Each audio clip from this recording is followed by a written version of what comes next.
nossa próxima palestra é A Subjetividade Anormal no Pensamento Foucaultiano, Cracolândia e a Produção de Vidas Matáveis.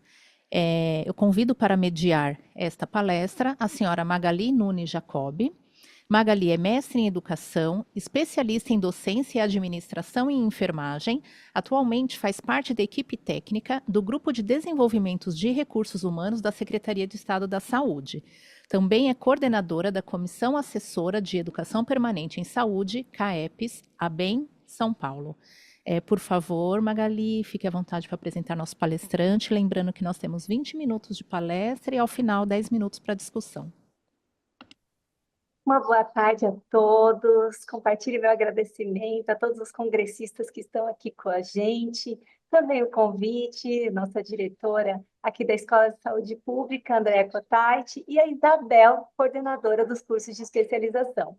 Nesse momento, teremos um tema muito especial e eu já estou vendo o Danilo aqui com a gente. Bem-vindo, Danilo. Muito obrigada pelo aceite. E nós estamos à disposição. Tenho certeza que a palestra será excelente. O Danilo de Paiva Pescarmona é psicólogo especialista em saúde mental e reforma psiquiátrica pelo Instituto Sede Sapiensai, mestre e doutorando em filosofia pela Unifesp. Muito bem-vindo, Danilo. Os momentos que seguem são contigo. Bom, desculpa, não sou muito bom com essas tecnologias, então, bom, mas é isso, queria agradecer novamente, né, ao CEFOR, a Thaís do CEFOR e a Cássia do CAPS Itapeva, que gentilmente fizeram um convite para mim. Essa pesquisa, ela é sobre a minha pesquisa de mestrado. Eu trabalhei durante 3 anos e meio na região conhecida como Cracolândia, e foi na época da Operação Sufoco, Dor e Sofrimento, né, de 2012, e aquela intervenção policial, ela ficou, acho que gravada, assim, na minha atuação, porque ela também representou ali um modo de... Ela ela representa uma continuidade das futuras intervenções que a gente acompanhou aí ao longo dos anos, né? Então, a ideia da pesquisa é pensar a produção de um sujeito, né, de um inimigo que deve ser combatido, né? E pensar na produção desse inimigo como uma política de morte, né? Uma necropolítica, né? Então, eu dividi minha apresentação em algumas etapas, né? Então,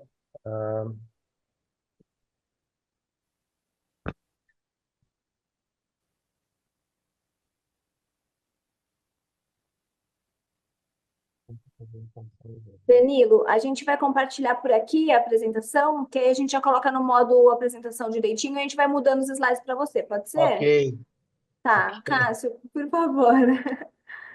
ok. Mas Um aí você minutinho só só que vai a gente está pondo avisando, aqui. só vai avisando. Não, tá bom, desculpa, perdão, Imagina, imagina. perdão.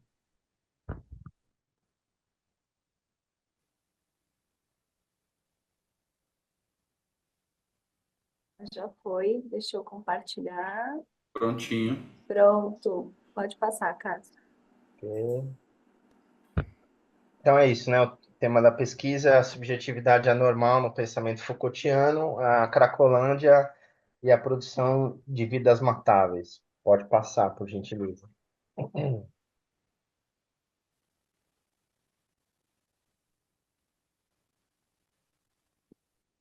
Então, vou fazer primeiro um histórico dessa região, né? A região da Cracolândia, ela fica na região central de São Paulo, no bairro da Luz, né?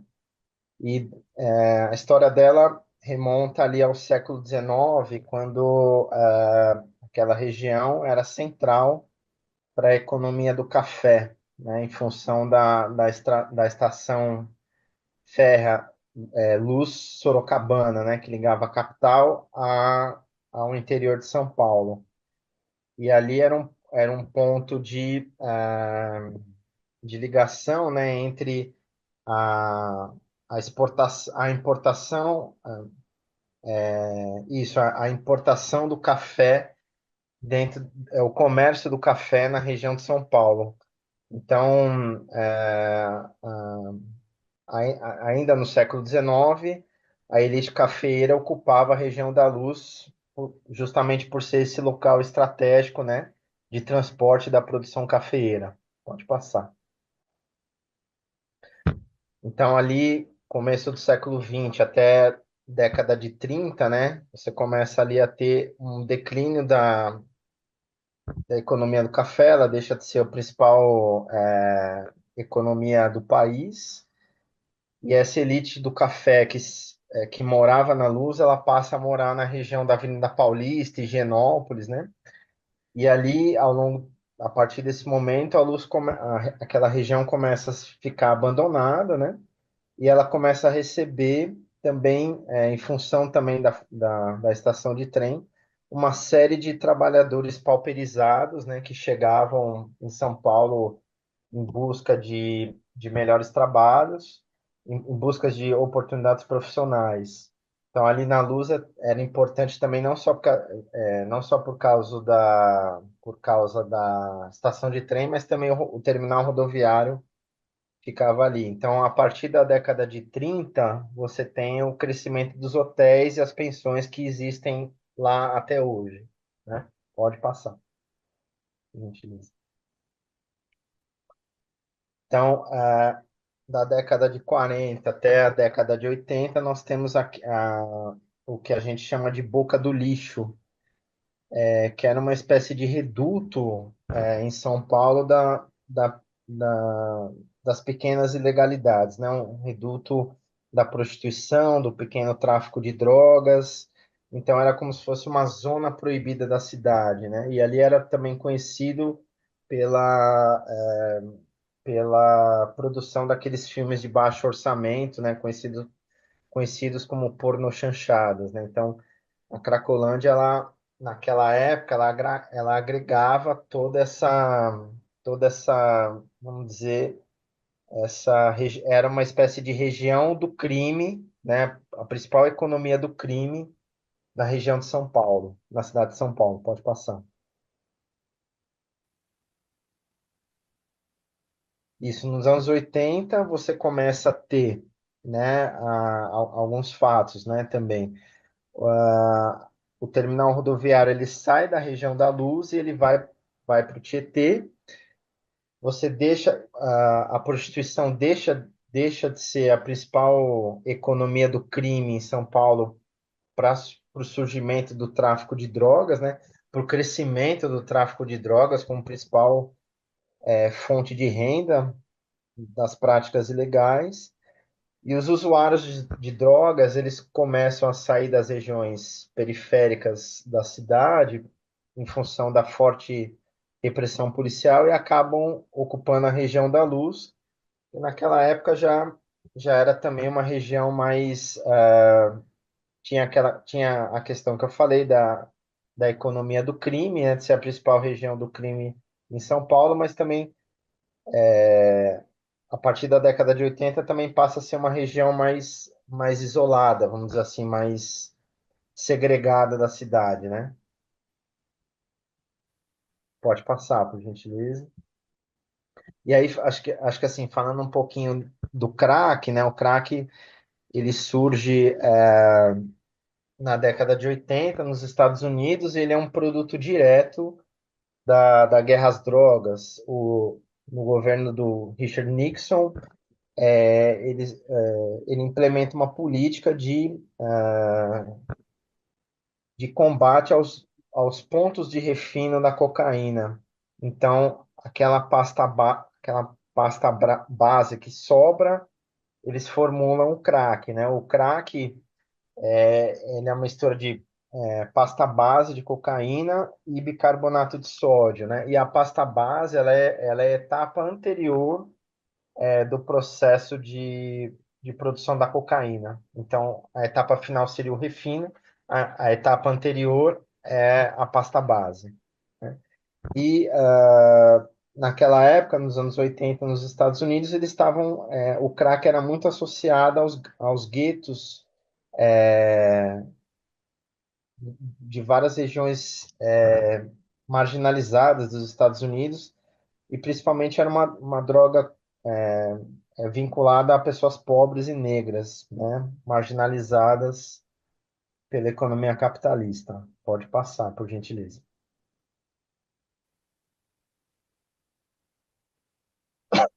Então, acho que aqui voltando para o Brasil,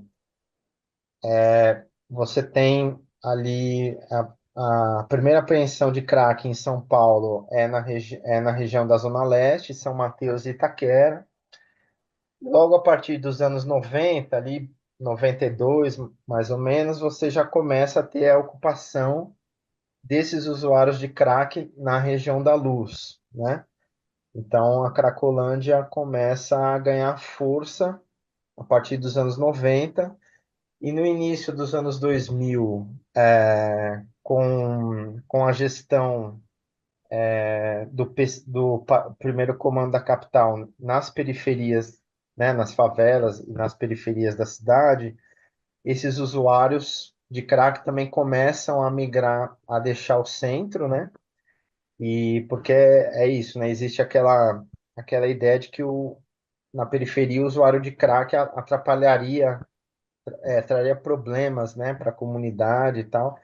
E esses usuários que vão da periferia para o centro, eles são conhecidos como refugiados urbanos, né? E acho que também tem uma outra dinâmica aqui, as pessoas que passam a ocupar a região da Cracolândia também, em sua maioria, passam a ficar em situação de rua e também ocupam o centro em função da maior oferta de serviços, né, que existe na região central da cidade. Pode passar, por gentileza. Isso. Então, eu vou contar um pouquinho assim de algumas tentativas de revitalização desse espaço, né? Existem desde a década de 40. Então, na, nos anos 40 e 50, no governo do Ademar de Barros, você começa a ter várias operações policiais, onde a polícia ela fazia uma espécie de cordão humano, né, nessa região que ficou conhecido como quadrilátero do pecado, porque a região que a gente chama de Cracolândia, originalmente na região da Luz, elas é uma espécie de quadrado mesmo, né? Ela pega 4 ruas assim. Então, nessa época, nos anos 40 e 50, você tem uma série de intervenções nesse sentido. E aí, dando um salto no tempo, né? A partir de 98, ali na gestão Celso Pita, Gilberto Kassab, você tem uma tentativa de transformar a região num polo tecnológico, porque, para quem não é daqui de São Paulo, a Luz ela fica ali do lado da Santa Ifigênia, que é um importante polo comercial de eletrônicos, né? Então, a ideia era formar um polo tecnológico trazendo a IBM e Microsoft para aquele espaço, né? Pode passar, por gentileza.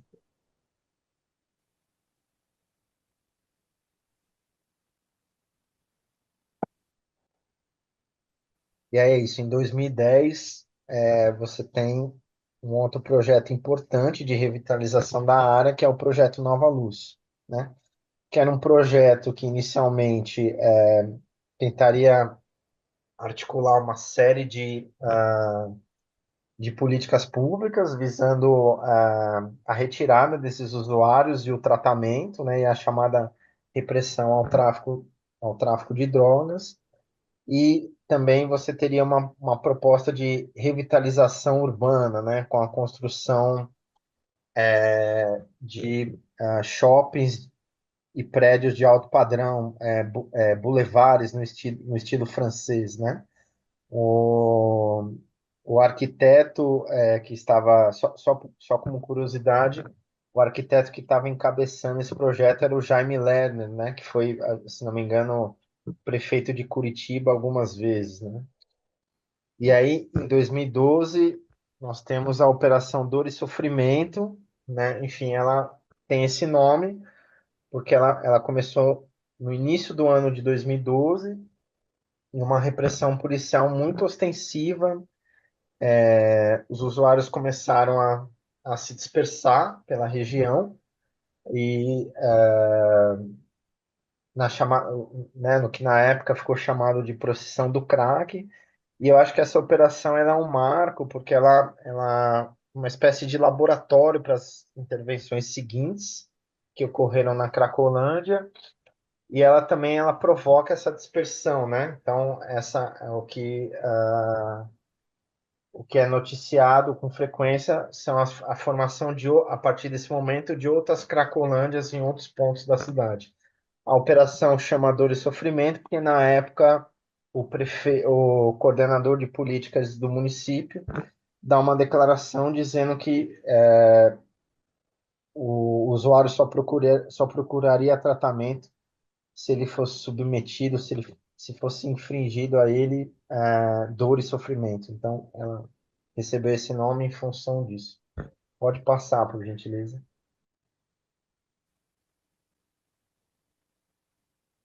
Isso é de 2014, né? Nós temos o De Braços Abertos, que é um programa voltado, né? Não para repressão, mas sim pelas políticas de redução de danos.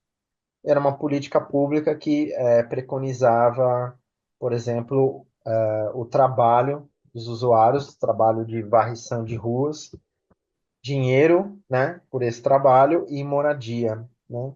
Esse programa ele se encerra ali em 2016, quando o Dória assume a prefeitura de São Paulo, e a partir daí o que a gente tem visto são intervenções mais pautadas pela violência policial, né, por políticas de internação também, internação compulsória desses usuários, né? E aí acho que tem uma questão que é importante pensar, é que a Cracolândia ela é uma espécie de laboratório na cidade, que ela mobiliza a ideia de uma militarização do espaço urbano, né? O que é isso? É um emprego de uma guerra intermitente, né? No interior da cidade, usando tecnologias de guerra de baixa intensidade. Então, não é uma guerra com tanques, mas é uma guerra com dezenas de instrumentos de monitoramento, segurança, enfim, drones, forte aparato policial. Então, as regiões consideradas de risco, elas passam a ter essa espécie de política, né, securitárias, né? Por exemplo, o que acontece nas favelas do Rio de Janeiro, ou o que aconteceu há 10 anos atrás, o que aconteceu há 10 anos atrás na ocorrência dos grandes eventos esportivos, né? A Copa do Mundo e as Olimpíadas, né? Então, acho que pode passar. Beleza. E acho que também é isso, né? Acho que tem a dinâmica também forte da especulação imobiliária, que só para, talvez eu esteja falando uma obviedade, mas a especulação imobiliária, ela tem uma prerrogativa de primeiro desvalorizar o imóvel, então desvalorizar a região. Então, nesse sentido, num primeiro momento, os usuários são úteis, né, para essa política, para depois eles serem expulsos e o preço desses imóveis irem lá para cima, né? Então, especulação imobiliária trabalha com isso, é o modus operandi, né? E, bom, então, a partir de agora, acho que eu começo a falar do Michel Foucault, que acho que é um teórico que ajudou bastante, né, a pensar um pouco a produção desse sujeito, né? Quem é esse sujeito, esse usuário de crack, que tem algumas peculiaridades que mais para frente eu vou falar um pouquinho. E também acho que pensar a teoria dele, a teoria do poder, também acho que me ajudou a pensar essa produção desse inimigo que deve ser combatido, né? Deve ser, de uma certa forma, eliminado. Seja, enfim, seja a morte física, né, ou a morte jurídica na retirada de direitos, né, como, por exemplo, a política ostensiva de internação compulsória, né? Então, eu queria trazer um elemento central do pensamento Foucaultiano, que é discutir o que é o poder, né? O poder, ele é um jogo de força, ele é um tensionamento que existe, que é produzido no interior das relações sociais, e ele funciona a partir de necessidades políticas específicas, né? Ele não é algo que se possui, né? Então, de uma certa forma, ele não é, o poder é algo que circula, né, na dinâmica social. Em alguns momentos eu exerço poder, em outros momentos eu sou submetido a ele, né, sou sujeitado por ele. E também ele também não é expresso sob a forma de uma lei, né? A lei é uma outra dimensão, o poder é outra. O poder ele tem a ver mesmo com essa dinâmica que faz, que produz aquilo que somos e por que somos. Vou explicar um pouquinho mais no próximo slide. Pode passar, por gentileza. Então, acho que é isso, né? O Foucault ele vai pensar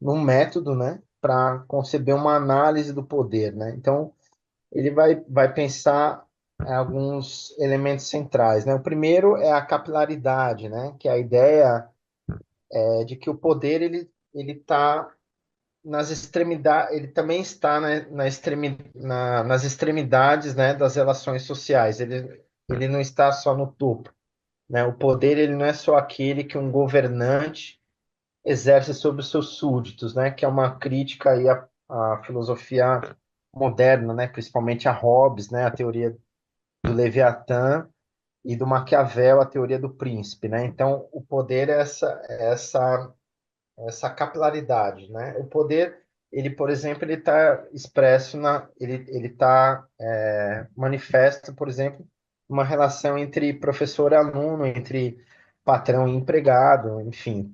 O poder existe nessa dinâmica social, nessas minúcias da dinâmica social. Então, ele é uma ação direta, né? Ele é uma prática real e efetiva, né?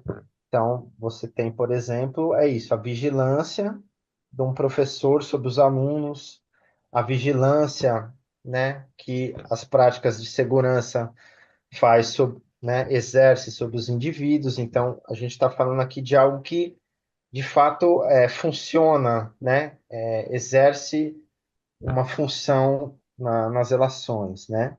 É isso, algo que circula e algo que funciona em rede. Então é isso, o poder ele não está centrado na mão de alguém, ele é algo que ele é algo que circula, né? Então, por exemplo, numa relação professor-aluno, o professor ele controla os alunos, ele pode controlar onde os alunos vão sentar, enfim, né? Ele vai vigiar esses alunos. Mas os alunos também podem, de uma certa forma, é isso, exercer o poder na medida em que, por exemplo, sei lá, eles filmam o professor e o professor fala alguma coisa que não deve, isso cai na internet, enfim, tem uma série de consequências. Esse é um exemplo um exemplo simples, só para mostrar um pouco que essa dinâmica, né, que é algo que circula, né? Poder, então, ele é produzido, né? Ele também é um efeito do saber, enquanto uma produção de verdade, né? Então, a ideia, por exemplo, da noção de abstinência, né? Por exemplo, se a gente for pensar o campo das drogas, né? Nós temos o paradigma da abstinência e da redução de danos. Então, você tem ali, por exemplo, esse saber em torno da abstinência. Ele é uma verdade, mas é uma verdade que está a serviço da sujeição desse indivíduo, né? Pensando no usuário de drogas, né? E a questão também da positividade, né? O poder, na verdade, ele não é necessariamente ele não tem somente uma função repressora. Ao contrário, ele produz, né? Ele engendra várias outras coisas. Se a gente se fosse para dar um outro exemplo, a gente poderia pensar, por exemplo, na guerra às drogas, né? Guerra às drogas, que tem um discurso inicial de combater o uso de drogas, mas o que ela produz, na verdade, é o contrário disso, né? O consumo não diminui, existe toda uma produção de riqueza, toda uma produção da guerra em função desse discurso. Então, é isso, o poder ele tem essa dinâmica positiva, vamos dizer assim, né? Pode passar.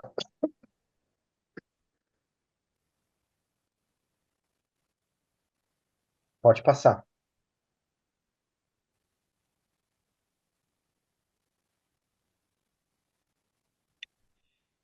Vocês vão me posicionando aí sobre o tempo, tá bom? Por gentileza. Então, o Foucault, dentro dessa dinâmica do poder, ele vai pensar dois modos de funcionamento do poder, né? Um primeiro ali até 75, 70 a 75, e um outro de 76 a 80, né? Então, esse primeiro poder é o que a gente chama de poder disciplinar, né? O que que é esse poder? É uma relação de força que se exerce e que atravessa, que molda o corpo individual, né? Então, o poder disciplinar ele tem a ver, por exemplo, com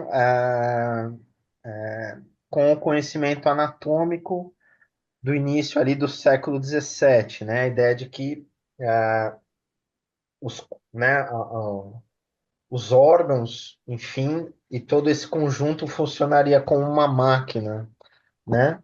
Então, por exemplo, um outro fator ali no século XVII que engendra a questão do poder disciplinar é um problema muito específico que diz respeito à guerra, né? Como é possível, por exemplo, eu manusear o fuzil de um modo mais efetivo, mais rápido, né? Como eu posso usar meu corpo para manusear um determinado objeto com mais efetividade, né? Então, acho que pode passar.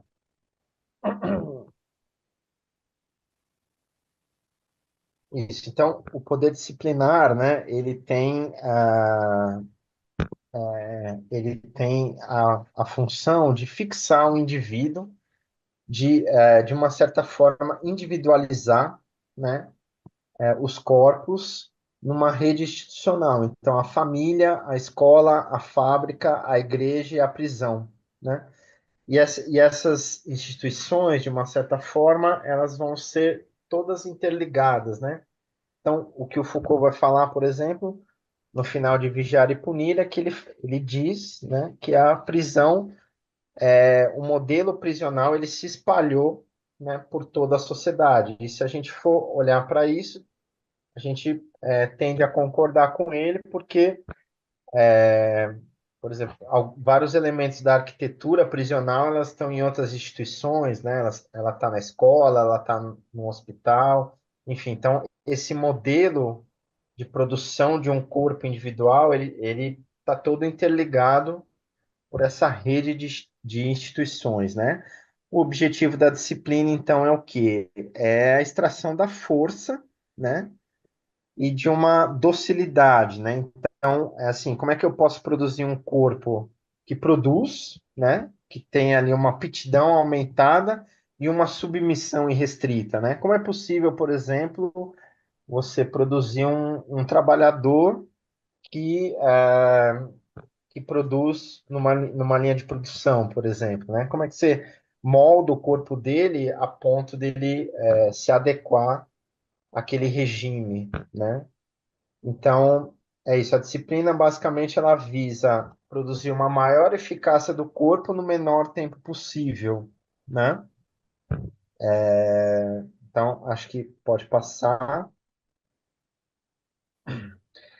Então, assim, o Foucault ele vai falar da vigilância, né? Que ele vai falar de dois recursos essenciais para a produção desse adestramento do corpo. Um é a vigilância, não vou tratar aqui, eu vou tratar da norma, né? E a norma é esse outro recurso, né? O que que é a norma? A norma não é a lei, né? A norma é uma espécie de repetição do corpo a fim da aquisição de um hábito e de uma conduta, né? De uma conduta esperada, de uma conduta desejada. Bom, eu estou aqui falando para vocês, né? Nesse momento é como se eu estivesse aqui na figura de um professor e vocês estão sentados, né? Eu não preciso dizer para vocês como vocês devem se sentar, como vocês devem escrever, né? O que eu falo.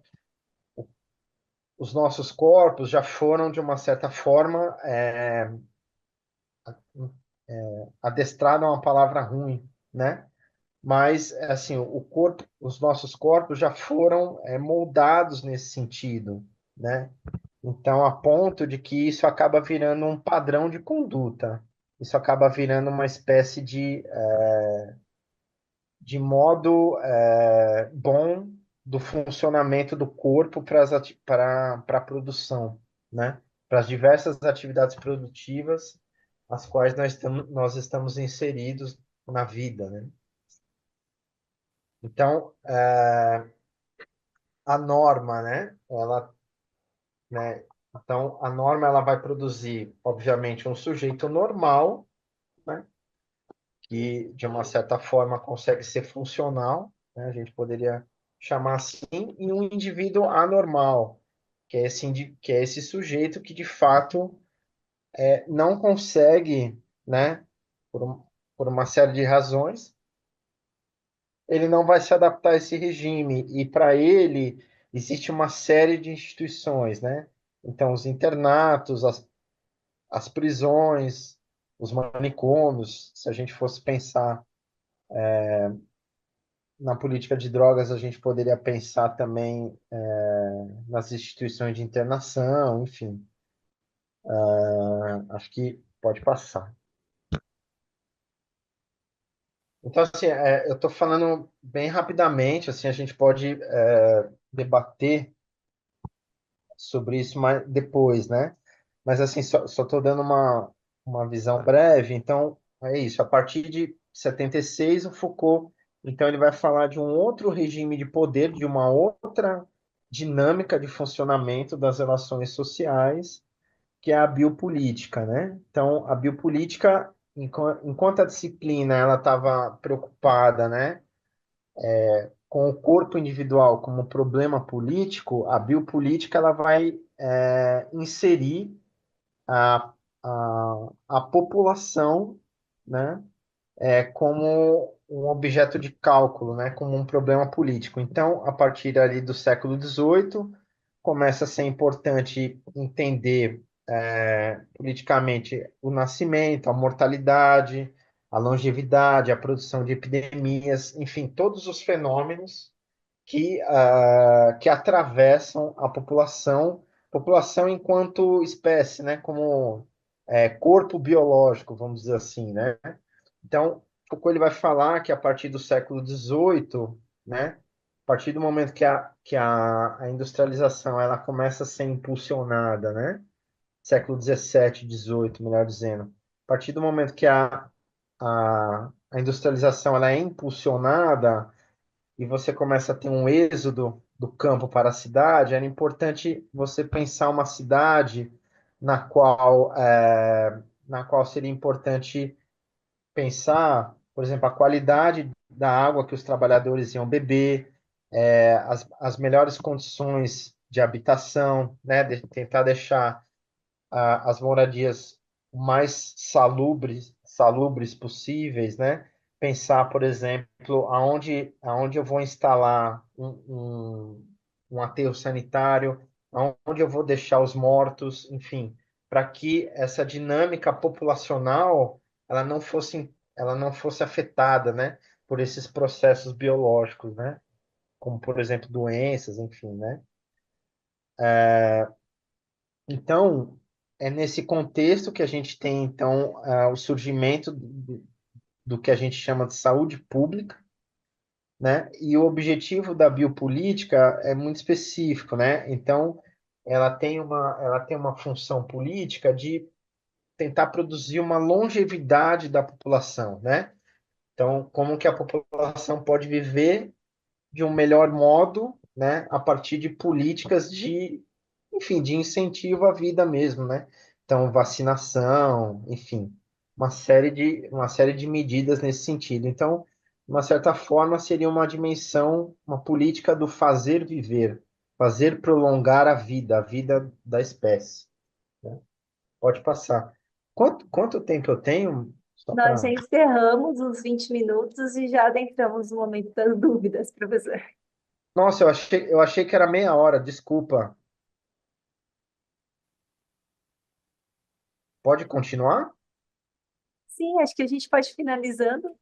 Tá. Na verdade, acho que é isso, assim, acho que só tem mais 2 ou 3 slides, né? Então, acho que pensar, só finalizando, né? Então, você começa a ter toda uma política de proteção da vida, mas, na verdade, é isso, fomentar a vida de uns, só é possível fomentar a vida enquanto um mecanismo político, se for possível também produzir a morte de milhares de pessoas, né? Foucault, então, ele vai falar dessa espécie de um paradoxo da biopolítica, né? Enquanto uma política que incide sobre a população. Então, aí, justamente nessa ideia, existe a fundamentação da ideia de racismo, né?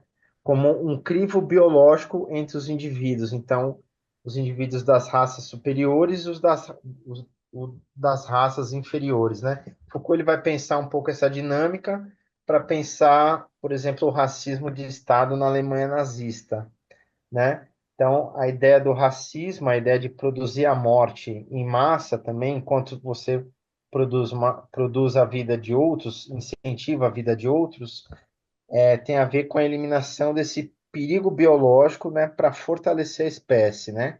É uma decisão política de quem deve viver e quem deve morrer. Pode passar. Ah. Então, assim, a gente falar um pouquinho da questão do anormal, né? O anormal, ele surge como um problema a partir do século XVIII, né? Como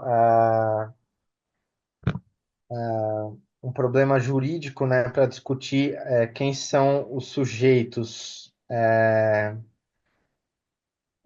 que cometem crimes violentos e que aparentemente não têm, né? Uma relação, não existe uma explicação, né? Para esses atos. Então, a partir do século XVIII, esses atos violentos eles passam a ser estudados pela psiquiatria, né? A psiquiatria começa a produzir um saber acerca da natureza do crime. Então, se trata, na verdade, de conhecer essa subjetividade criminosa, né? Quem é esse indivíduo, né? Quem é esse indivíduo que cometeu um ato violento, né? Pode passar. Então, Foucault ele vai falar que existe, então, a psiquiatria do século XIX na explicação desses atos violentos.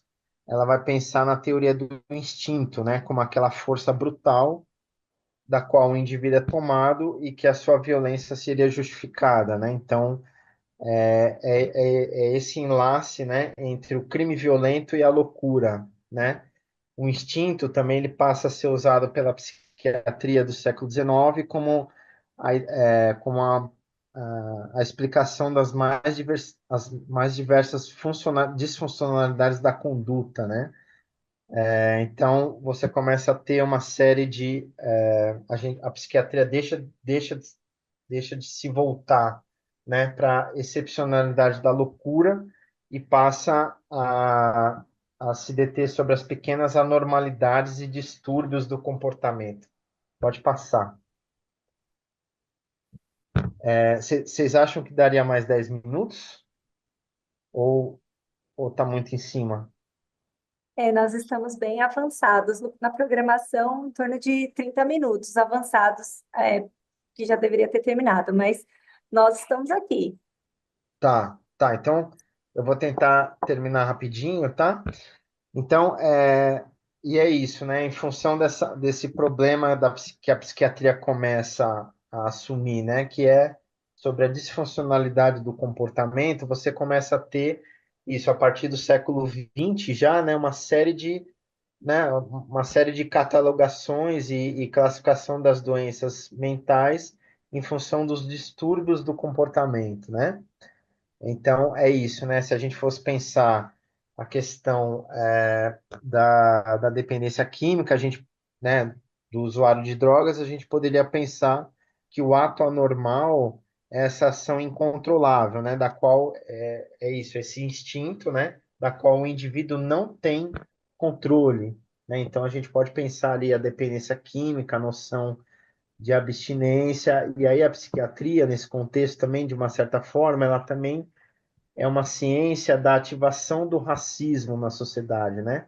Porque ela faz essa distinção entre os normais e os anormais. É ela que detém esse poder, né? Uma ciência que é operadora da norma, né? E ela que vai também delimitar aqueles sujeitos que representam um risco para a ordem social, né? Pode passar.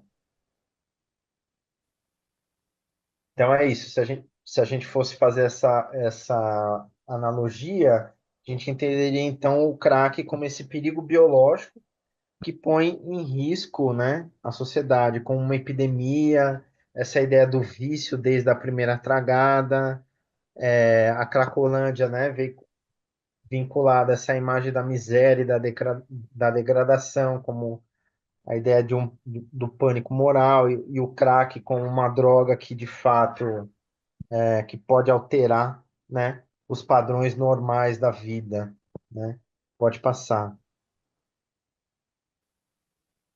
E é isso, né? Então, para fechar, acho que a ideia, né, é pensar um pouco o quanto existem a ativação de mecanismos políticos, né, que mesmo no interior da democracia produzem práticas autoritárias e de exceção, né? Então, a patologização, a criação de um sujeito anormal, patologizado, ela visa a produção de um inimigo que deve ser combatido, seja pela morte física ou a morte jurídico-política, mediante a utilização de aparatos securitários, como polícia, drones ou clínicas de tratamento, né? Então, e acho que para fechar, a ideia da construção de um outro, né, de um inimigo que é diferente de mim e que, no caso brasileiro, é esse sujeito que está distante do padrão do homem branco heteronormativo, ou que a gente no Brasil poderia configurar aqueles como os não proprietários, né? Então, é isso. Eu queria agradecer muito. E é isso, estou aqui para debates, enfim, para conversas. Eu queria agradecer, eu achei que eu tinha 30 minutos, mas é isso, que bom que deu certo, eu acho. Nós agradecemos muito, Danilo, pela explicação e, dando continuidade, eu passo a palavra para a Vanessa. Muito obrigada.